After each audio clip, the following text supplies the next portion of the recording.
before we get to the wrestler of the week standings for this week and the reason that Tim is so befuddled by the PW scorecards, again, if you do not play along with us, we have a faction.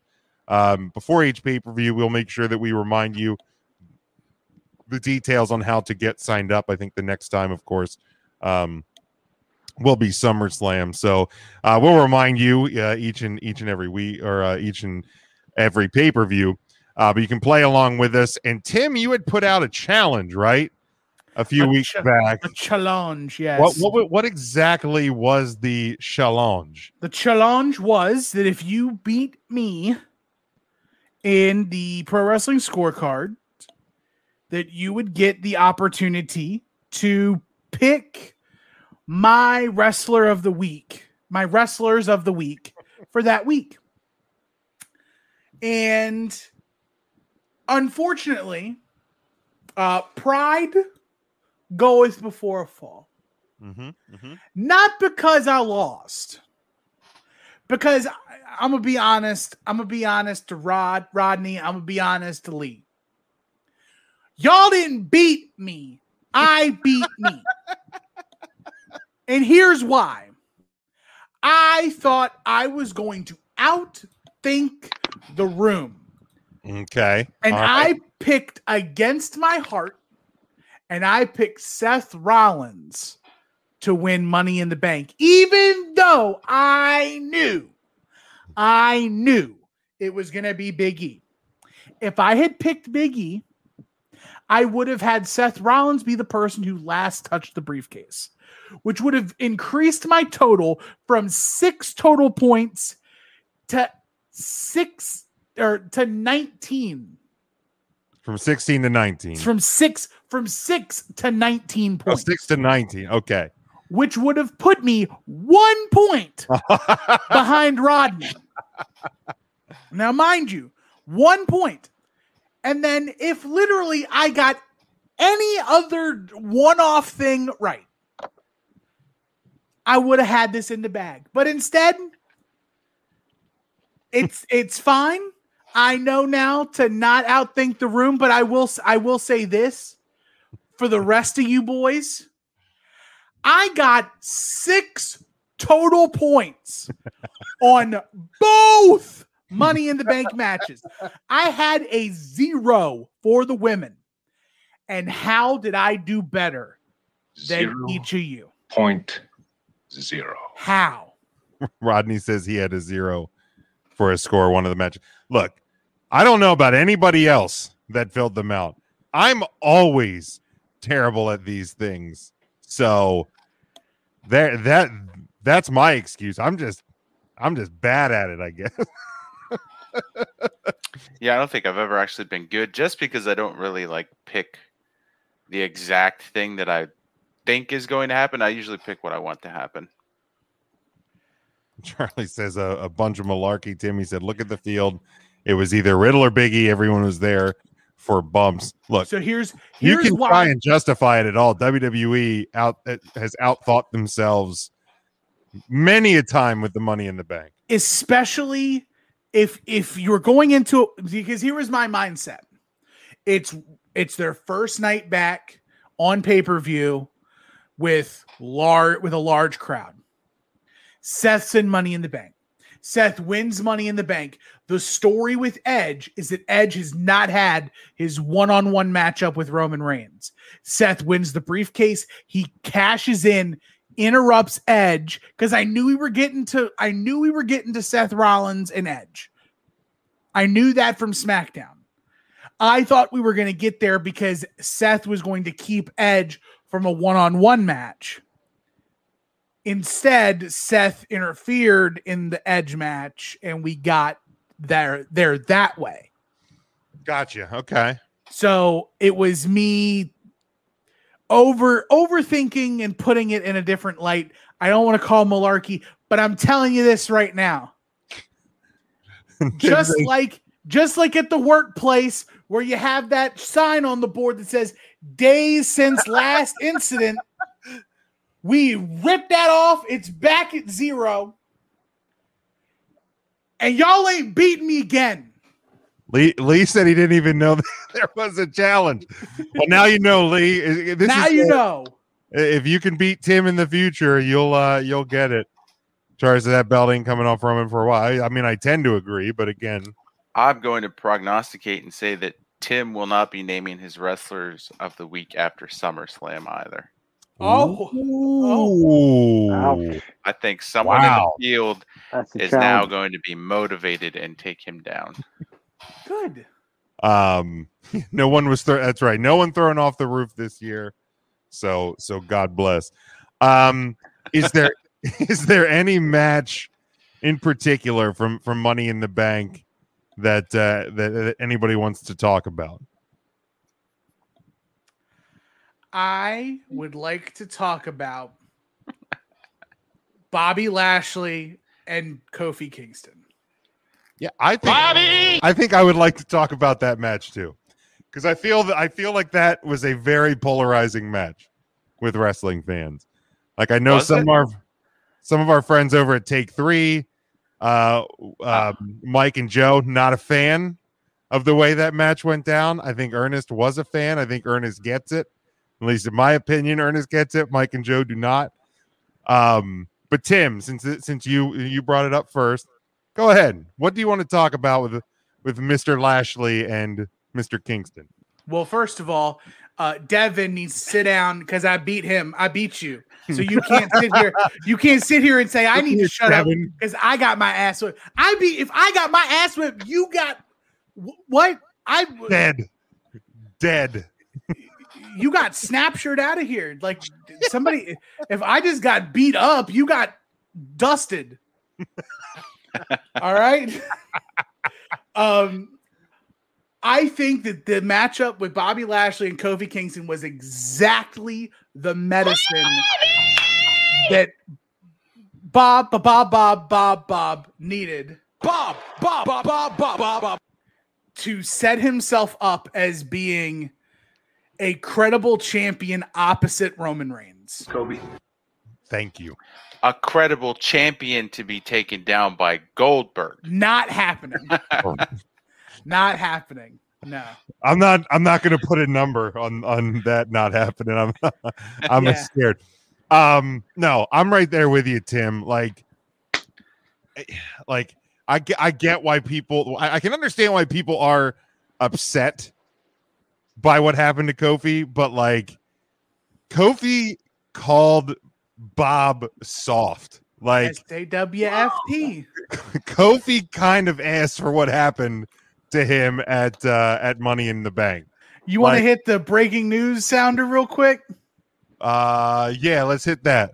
Hit me with that. Devin has obviously slipped and fallen and busted his head at the gas station because he said he's going to beat me at the Summerfest. Ain't no way, ain't no how. If he beats me for the Summerfest, I'm going to send him the link to the StreamYard and he can take my spot. Look at that. He can come on. There is Jim, you got a number on there for what the percentage chance he's got to beat me at the Summerfest. And I think it goes a little something like this. 0.0. 0.0% chance that Mr. Big Dick Devin's going to beat me for the Summerfest. He might beat me in a big dick contest, but he ain't going to beat me in something that matters. It's big. It's enormous. We will ban you. He's having a sausage guy. Summer slammed out. Man, Devin, that's it's a bold claim, buddy. It's a bold claim. But yeah, not once has he beaten me at any of these scorecards, and he thinks that this is SummerSlam is going to be the day. Hey, the first time for anything. Yeah, it sure is. I thought it was I beat him at Slammiversary. I beat him in Hell in a Cell. I beat him at Money in the Bank. That is 3-4-3, Devin. Some would call that a winning streak. Ooh. But yeah, dude, this is what Lashley needed. Yes. Kofi called him out. Lashley answered, You know, this is the Lashley we had around the start. So what Of this necessarily is the critique of the match? I don't have a critique. No, I think I'm saying that Jim said it was polarizing. So what? the critique that I saw from people is that Kofi, they didn't need to have a match where Kofi got like 0 offense in. They didn't need to squash. Right. I mean, we've seen him bounce back though, so I understand that, but it's not like this hasn't happened to Kofi before, and yet here he was again on Sunday wrestling for the title. Yeah, so Mike, take 3. So my anger was the 0 offense, lack of care. We should truthfully have anytime Kofi challenges for a single title. I was invested in this. I liked the build to it. And there was even part of me that was, that was up until the Monday before Money in the Bank. I thought maybe there's a chance that Kofi comes out on top here. And then when I saw Bobby when I saw Bobby trash the MVP, was the MVP lounge set in the final moments of the Thunderdome, I thought Kofi's in trouble, man. Like this, you woke the beast. And you mean it's not getting better as it gets flatter and warmer? No, you'd think amazing how that works. You know what? Also, beer doesn't get better when you leave it open and just sitting. Yeah, I know. So I don't. Whether it was intentional or not, I think there was a point where Kofi had broken out of the Hurt Lock. So whether he got no offense or not, I don't think it wasn't like a Brock Lesnar level squash. But I don't think this hurts Kofi. I can compare this to a Brock Lesnar match. Brock did this with Kofi at Beast in the East. Yep. Brock did this to John Cena, and nobody said anything about John Cena being the worst for wear. That's true. That was supposed to be to Daniel Bryan, though, correct? And he was just out with injury. I think so. Maybe. Yeah, I think you're right. Because I think people would have been a little upset about that. Probably. But even so, one of my favorite SummerSlam matches of all time, though. Like that match was so much fun. Like so much fun.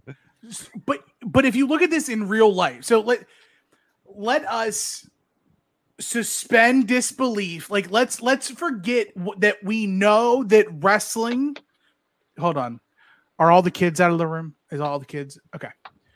So we all know Santa Claus is fake, and wrestling is staged, right? Let's take away the fact that we take away that and we put a real life lens on it. Okay. Sometimes a really good team gets 49-0 by a great team. Correct. Not every time does every match have to be completely competitive. Sometimes the other team's got all the momentum, they steamroll in and they just put their foot on the neck. And that's what Bobby Lashley did. Yes. Bobby Lashley held Kofi down. Like the one part of it that had me is Bobby had Kofi in the Hurt Lock and then just grown manned him and spun him out and gooped him over his head. Just taking the trash out. And he was and just threw that man. Yeah. And here's the thing. Kofi is Teflon. This is not going to hurt him. He is as my friend Marcus would like to call, he is a microwavable product. Okay. Meaning it doesn't take long to get him hot and he's ready to go. All right. I like that. It takes just a little bit of time and you immediately remember Kofi Mania. Anything is possible. You put him in. But here's the thing too. Kofi filled a purpose to get us to SummerSlam so that, because if not, this was going to be Drew McIntyre again. Sure. And nobody wants that. No, well, that's Nobody wants that. right. We've been told for weeks now. We're tired of Drew McIntyre. We're done. We're done playing with that toy for now. Right. Instead, we're gonna get the toy motorcycle that WWE has released, thanks to beating up Jinder Mahal's Indian badass. Yeah. I mean, as long as Heath comes back as a special guest ref for that match at Oh my SummerSlam, God! Please okay let that happen. Please let that happen. Otherwise, I have no interest. I'm super bummed. Like, I thought maybe there was a chance they were going to bring Tony Chimmel back to announce Edge because it was like big match in front of crowds, and that didn't happen either. So I guess we're just destined to be bummed out. Let's see. Mike here says now he goes back tag division, not to be seen in anything meaningful till January. I mean, it'll remain to be seen. I mean, because if anything, right now, I still think that the New Day are just as relevant in this the Raw World Title division than before. Goldberg is but just a spot. He is there to get his ass beat by Lashley at SummerSlam. Title holder until the Rumble. Bobby Lashley. Oh, no. Watch your mouth, man. There's no way. Do it. I'm speaking it into existence just because I want to hear Jim walk it back on the Monday after and say, here's the deal. I understand. It's not all bad. No. WWE has a plan, and the plan is in 55-year-old Bill Goldberg. If their plan look, you can be mad if you want. Bulgy mass that used to be Bill Goldberg. I get he's still muscular, but Jesus, I'm done. If he wins that fucking title, I will not find the flowers in that field. I will not. I said that the only reason that's the other thing I look forward to, because we either get Jim criticizing WWE, which is rare, or we get Jim walking back the months he's spent saying how much he hates Bill Goldberg with a belt on him in 2021. Right. Now, here's the thing. The New Day are relevant because of who is Mr. Money in the Bank. Right. And I think Roman Reigns' dance card is pretty full until WrestleMania. I'd say so, especially from some of the rumors that came out today. Yeah, about who's scheduled to be in Brooklyn. Somebody who might be in Brooklyn SummerSlam on Survivor Series, correct? Survivor Series, yeah. So I don't think Big. Do we think we see like a brand switch and Big E comes over to and reunites with the New Day? Because Bobby Lashley has already jacked up his little buddy Xavier. Bobby! He jacked up his buddy Kofi. There's one left, and that's the big brother E. Yep. And E's got all the momentum. And that would be a fantastic match to see Lashley, who's been booked as a monster for so long, against someone that the WWE universe has wanted to see hoist the title for so long. Right. Like, you, as strong as you make Bobby and mind you, in my head, Big E beats Roman. Like, in my head, he cashes in on the head of the table. It would be great. And he takes the Universal Championship. That's fine too. Yeah. But that doesn't look like the direction they're going. Exactly. Right? So I have to go contrary to that thought and see the other story that's being told with the New Day and Bobby Lashley.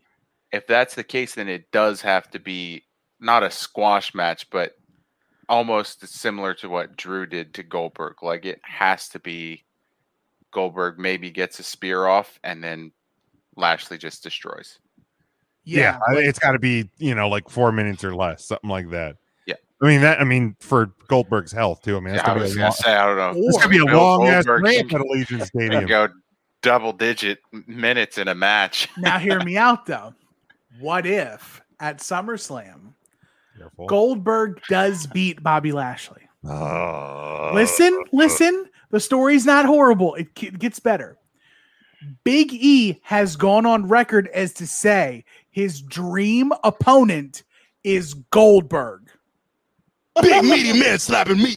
What if he cashes in on Bill Goldberg I mean, And loses. and beats that man?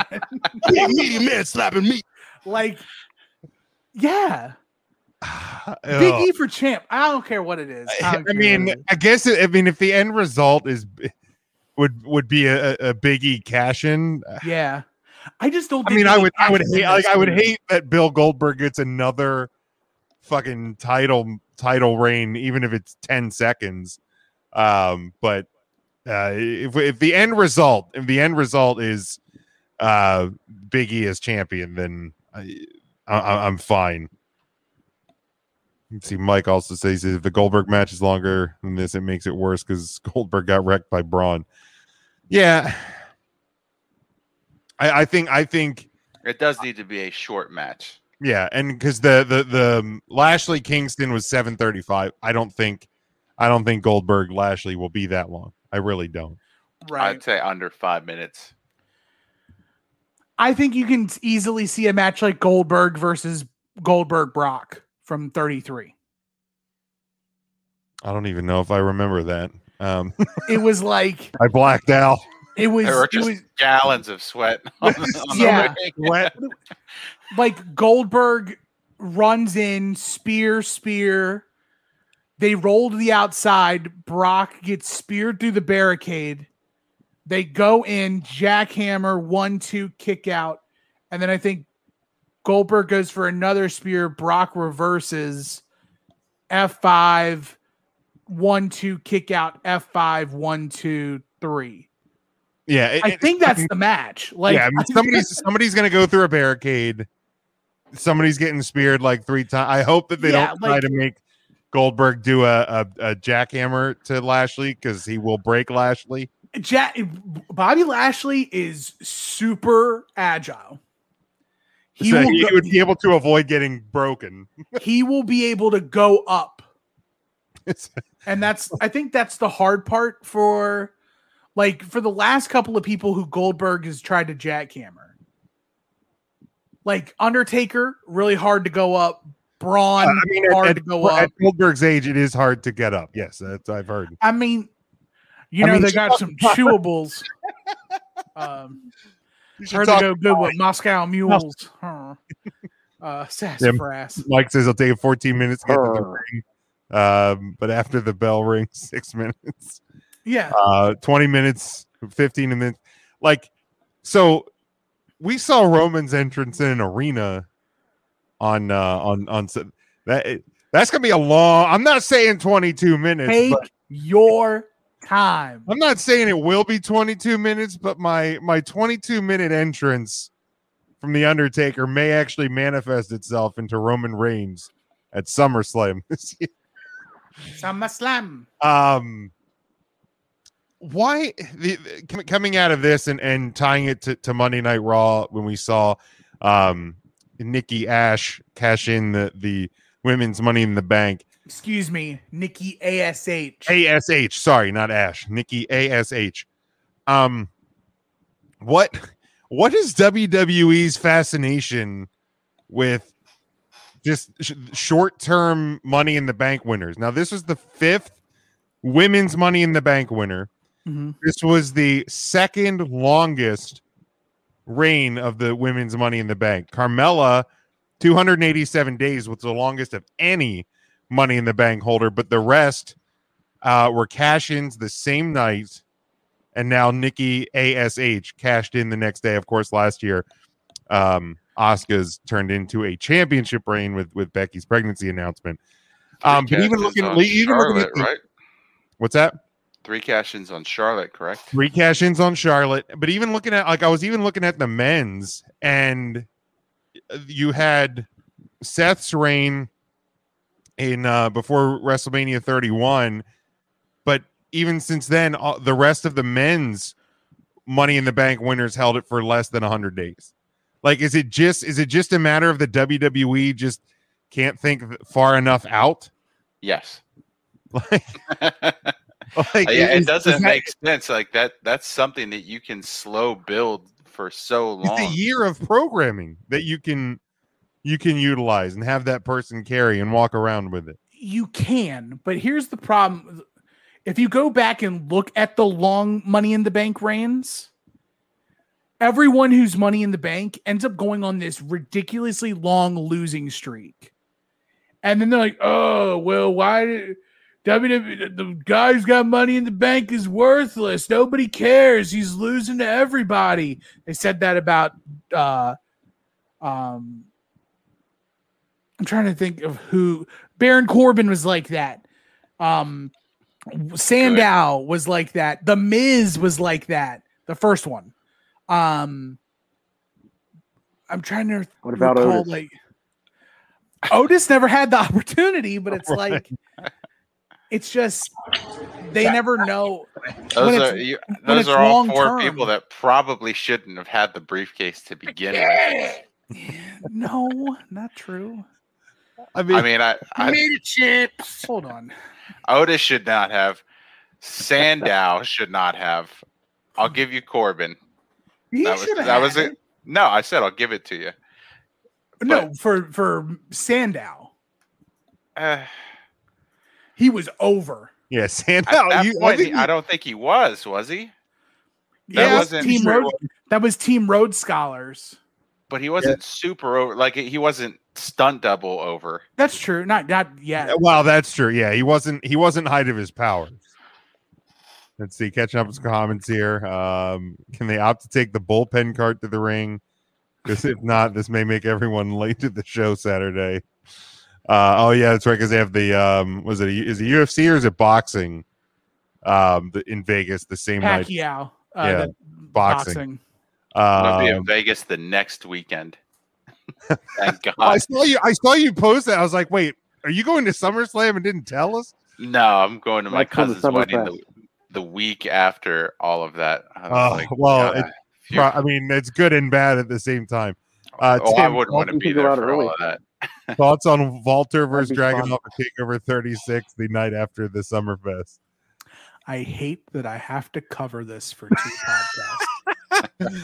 Mrs. Big Jim's happy. She was all upset. I'm sure she was. She was all upset. Baby I Huey. told her My that sweet Walter- baby Huey. My sweet baby Huey's okay. He's going to be able to defend the title against Elijah Kadrakaja. I told her that he got hurt, and she was very concerned, but she was happy to learn that he'll be back for Takeover 36. Let's see. Charlie says now he's happy the match isn't being called off. It's given the attention it deserves. Says don't mind the quick cash in, but I think they could have built a story of Charlotte being a bad, nasty villain, and Nikki is here to save the day. But the story, they had a story for it, and nobody's talking about it. Nikki beat both Charlotte and Rhea beat leading up to Money in the Bank. Right. Beat the clock challenges. Yeah. Right. So and Nikki couldn't win the title after after Nikki was next in line for whoever the winner was last month. So she becomes almost a superhero. Right. And now she's got superpowers, kinda. And the story with her is that she's been overlooked. She was overlooked in the Money in the Bank match. And while everyone else was preoccupied with each other, I thought that was a great way to finish that match. Nikki A.S.H. climbs up, grabs the briefcase. Rhea and Charlotte are so caught up amongst themselves. Everybody's looking for Becky Lynch. Nikki A.S.H. comes out and steals the money in steals the title. Yeah. She's not going to be a long-term champion. No. She's gonna drop that strap. ASAP. Probably in a triple threat. ASAP. ASAP. But so thoughts on this gimmick? Because I personally dig it. I think it's great. The only thing that baffles me about the gimmick is how they don't have merch yet, unless it was literally just it was that quickly thrown together. Because to me, you're back on the road, man. You need to have masks and capes and t-shirts. Like that's how long did it take them to have a Lily? too long. Okay. It took too long, but like, you know, like I don't know if you knew this or not, Big Jim, but we're still in the middle of a pandemic. We can't just just turn stuff around anymore. We can't just make it so. Well, anymore. they got to. I mean, she's been a character for long enough that you should at least have something for her. I mean, or at least that shit should be dropping like this Monday now that she's champion. I mean, they've been busy coming out with all the new John Cena merch. Yeah, the new Cena merch, the new Bad Street USA shirt that's available that I'm gonna have to totally get because it's Bad Street USA. They have a new Bad Street USA shirt. Up, I'm out. It only goes up to 4X. You guys suck, dude. That's another thing that's ticking me off about WWE. We have extra small, but we don't have. Get the hell out of here. What?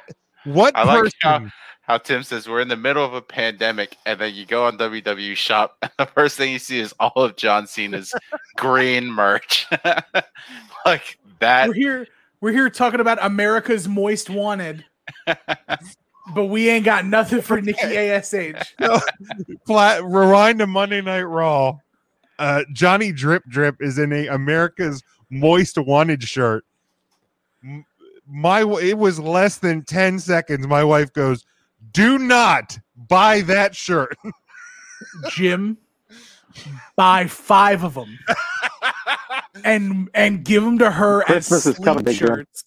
I was gonna say I'm not trying to influence anybody's Christmas purchases for Big Jim. You can throw you can actually, you know what? Throw her one during that Walter match.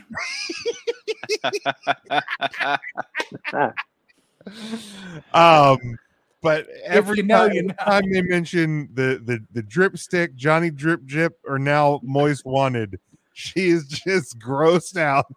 She is like, that is disgusting. It's amazing. It's so funny. I love it.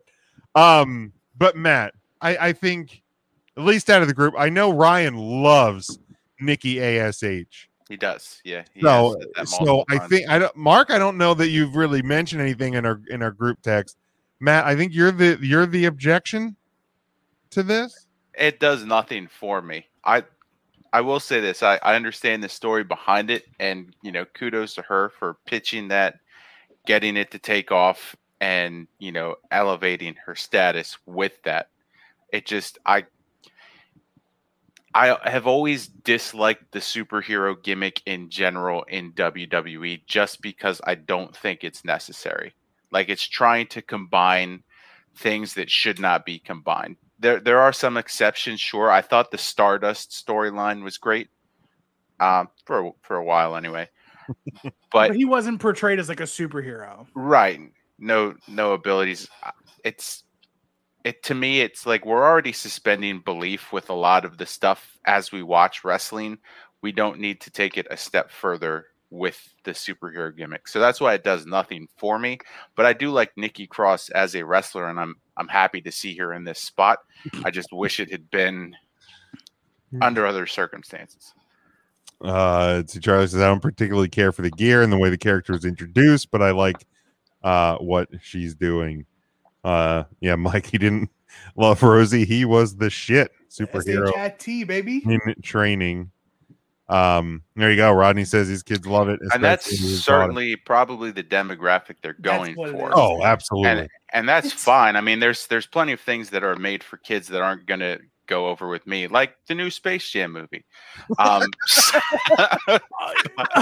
wish we had enough time to do like you and I need to do like a small podcast for like the Patreon. I'll say that's Patreon content because I hated how heavy-handed they made the whole LeBron is a bad dad. It was a little over the top. Oh my God, it was so bad. But yeah, so there are things I understand are geared more towards a younger audience, and that's fine. I'm not going to say that Nikki should drop the gimmick. She shouldn't, especially now because it's working for her. It's just I didn't like it from the start, and I don't see myself warming to it at this point.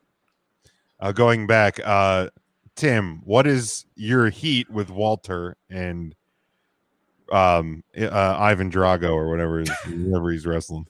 So my heat is with Walter. It's all with Walter.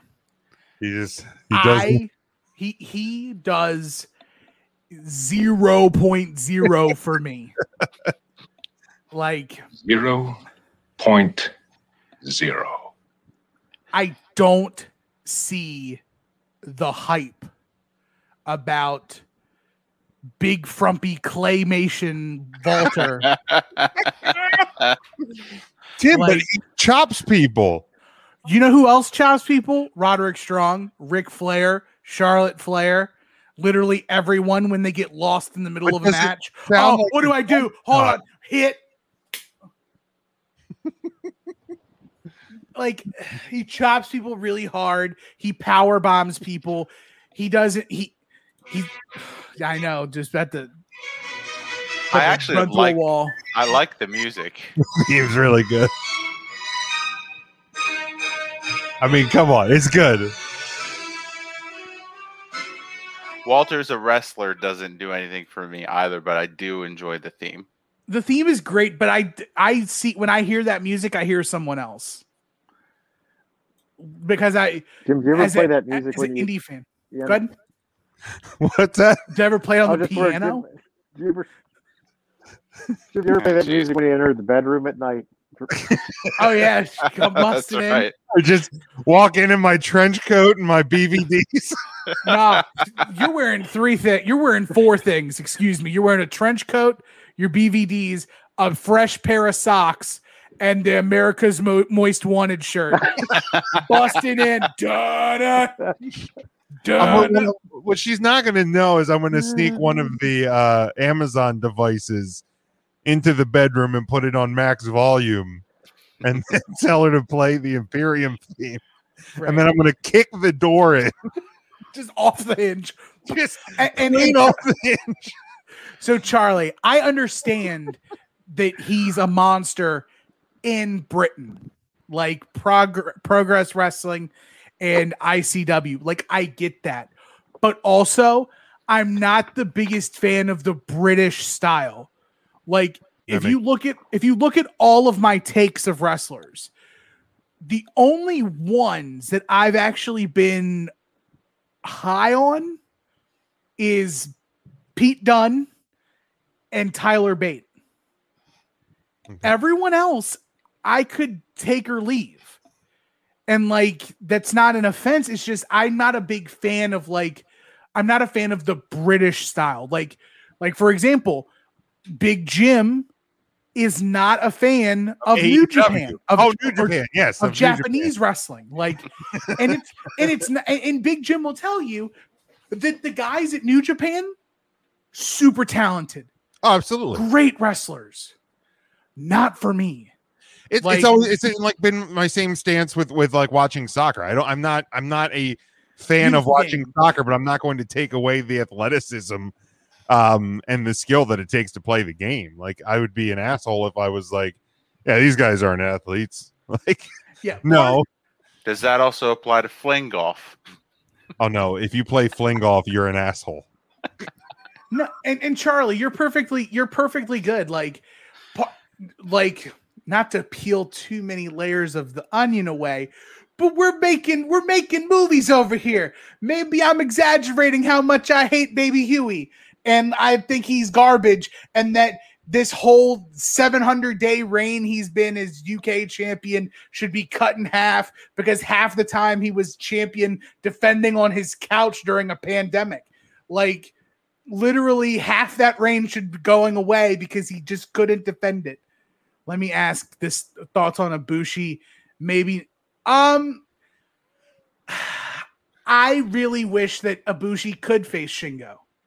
Like, I hope that match does go on. I think Shingo being IWGP World Heavyweight Champion is tremendous. But Ibushi's been banged up a lot. What is he almost? I'm trying to think what Ibushi might be out with.